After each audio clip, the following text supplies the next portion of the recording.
మన ఇంట్లో ఆదివారం నాడు వస్తే నీసు తినుడు సాధారణమే. ఇక గా టైంలో మన ఇంటోళ్ళు నీసు తిన్నోళ్ళు గా దేవుడు రూమ్కి అద్దెకు కాదుగా, ఆ రూమ్ నీడబడ్డ అద్దెకు సుత పోరు. ఎందుకంటే గా దేవుడికి ఇచ్చే గౌరవం వల్ల. ఇక సోమవారం వస్తే చాలు ప్రతి ఇంట్లో ఎగిలివారంగా షాంపి జల్లి ఇల్లు గడిగి దేవుడికి పూజలు చేస్తుంటారు.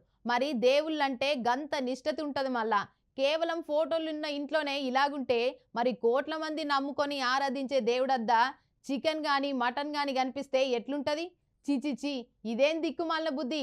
అసలు దేవుడద్దకు పోయి ఎవరైనా గట్ల ఆలోచించునా అని కోపానికి వస్తుండ్రే. అసలు మీరు భక్తి కోసం పోతుండ్రా లేకుంటే తాగేటందుకు పోతుండ్రా? మరి మీకు ఈ వీడియో చూస్తే నాకంటే ఎక్కువ కోపం వస్తుంది. మరి ఇక గా ముచ్చట్లకు పోతే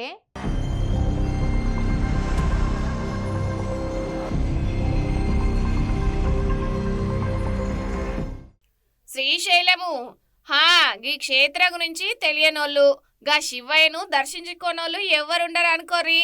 అరే, తెలుగు రాష్ట్రాల నుంచే కాదల్లా, కర్ణాటక, తమిళనాడు, కేరళ, మహారాష్ట్ర, గుజరాత్ గిట్ల దేశం నుంచి కూడా బగ్గ శివభక్తులు వస్తుంటారు.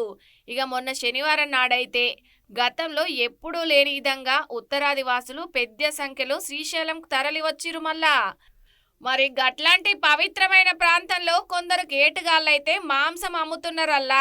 ఇక ముచ్చట్లకు పోతే శక్తిపీఠం, జ్యోతిర్లింగ క్షేత్రంగా పేరొందిన ప్రముఖ శైవ క్షేత్రం శ్రీశైలం సమీపంలో 200 కిలోల మాంసం భారీగా మద్యం దొరికిందల్లా. క్రిస్మస్ వేడుకల కోసం తరలి వస్తుండగా బుధవారం అర్ధరాత్రి దాటిన తర్వాత శ్రీశైలం టోల్ గేట్ వద్ద భారీ మొత్తంలో మాంసము, మద్యము స్వాధీనం చేసుకురు. ఇక ఇందుకు సంబంధించిన వివరాలను డిఎస్పీ రామ్జీ నాయక్ వెల్లడించిండు. మరి ఇక శ్రీశైలానికి చెందిన రవి, విలియం, రాజు, సుబ్బయ్య కలిసి సున్నుపెంట నుంచి 3 స్కూటీలు, ఒక బైక్ పై క్షేత్రానికి 200 కిలోల కోడి మాంసంతో పాటు మద్యం బాటిళ్లను తీసుకెళ్లి శ్రీశైలానికి అతి సమీపంలో టోల్ గేట్ వద్దకి వచ్చిరు. ఇక అక్కడ సెక్యూరిటీ సిబ్బంది కళ్ళు గప్పి తప్పించుకొని వెళ్లేందుకు ప్రయత్నించిరు.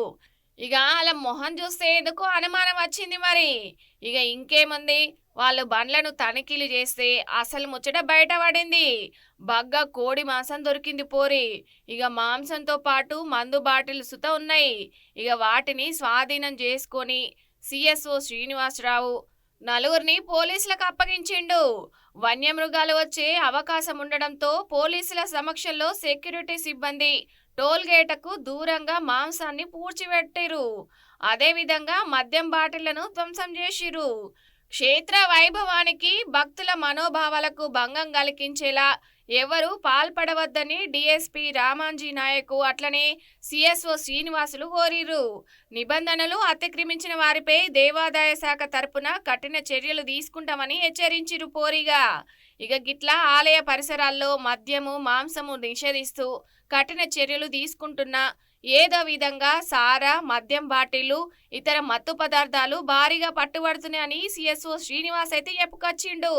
ఇక 2 నెలల కిందట కూడా నంద్యాల జిల్లా ఎస్పీ రాణా ఆదేశాలతో శ్రీశైలం టోల్ గేట్ వద్ద పట్టుబడిన మద్యాన్ని పోలీసులు మల్లన్న కన్నీరు డంపు యార్డ్లో ట్రాక్టర్తో తొక్కించి ధ్వంసం చేయించిండు. ఇక గత వారం మీడియా సమావేశం నిర్వహించిన శ్రీశైలం ఆలయ కార్యనిర్వహణాధికారి ఎం శ్రీనివాసరావు క్షేత్ర పరిధిలో జూదమాడడం, మద్యము, మాంసము ఇవన్నీ నిషేధమని పేర్కొన్నడిగా ఆంధ్రప్రదేశ్ దేవాదాయ చట్టాన్ని ప్రతి ఒక్కరూ గౌరవించాలని ఆయన సూచించిండు. దేవాదాయ ధర్మాదాయ చట్టము 1987 ప్రకారం క్షేత్ర పరిధిలో ప్రత్యక్షంగా, పరోక్షంగా అన్యమత ప్రార్థనలు, ప్రచారాలు నిర్వహించరాదని సుత చెప్పుకొచ్చిండు. ఇక అట్లనే ఆలయ పరిసర ప్రాంతాల్లో దేవస్థాన అనుమతి లేకుండా వీడియోలు, డ్రోన్ కెమెరాలతో చిత్రీకరించి సోషల్ మీడియాలో ప్రచారం చేయడం నేరమని తెలిపిండు.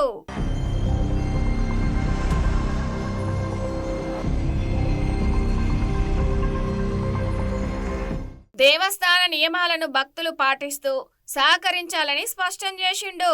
ఇక ఇటీవల ఓ యువతి శ్రీశైలం ఆలయం వద్ద వీడియో వైరల్ అయిన సంగతి తెలిసిందే.